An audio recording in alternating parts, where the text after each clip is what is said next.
Hello friend नमस्कार। एबे आमे कर्णाटक पळै आसिलु तो गाँव रे तो पनीपरिया रेट आम जानथुलु। तो एठी भी मार्केट जीवा पड़े आज पनीपरिया आनियो आमे जाननु केते पनीपरिया रेट अच्छे। तो चलो जिया देखिया तापर लास्ट कहि तुम आउ दुईटा सांग जाउछन देख गोटे पतलू गोटे मोटू तो चलो आमको मार्केट जीवा हेले गोटे बड़ बाईपास पास करिया पड़ियो। तो आमको प्राय रूम रू 15 मिनट लगे मार्केट आसापी। तो आम फाइनाल आसी दुकान रे पहुँची गलु। तो देखला बेलू पनीपरिया बहुत सुंदर लगुला। एबे फ्रेश पनीपरिया आसला। तो आम से किसी बैंगन टमाटो आलू आ बीन्स नहीं नेलु।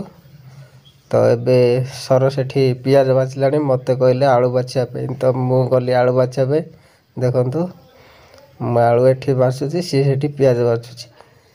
तापर कौन करिया बाछा तो पड़ो। तापर आमर पनीपरिया रेडी होगा। मु कंचा पनीपरिया पॉलिथिन रे धरनेली आउ सी देख बस्ता आलू पियाज धरी गला। तो फाइनल आम आसी आम पुराना दुकान जूस दुकान रे पहुँच गलु। सेठू पतुल भाई 3टी जूस ऑर्डर कले। तो चलतु पीवा देखु लेमन जूस आम पीलु। ए 10 टाँग नहीं पड़ा आमको। तो फाइनाली घरे पहुँची गलु। तो आपण मानू कही पनीपरिया रेट गाँव रु किछि बेसी रेट नहीं 5-10 टाँग फरक अच्छी। तो वीडियो भल लगी लाइक करियो। आउ एठी धनिया पत्र भी नहीं आसु 5 टाँग पड़ला।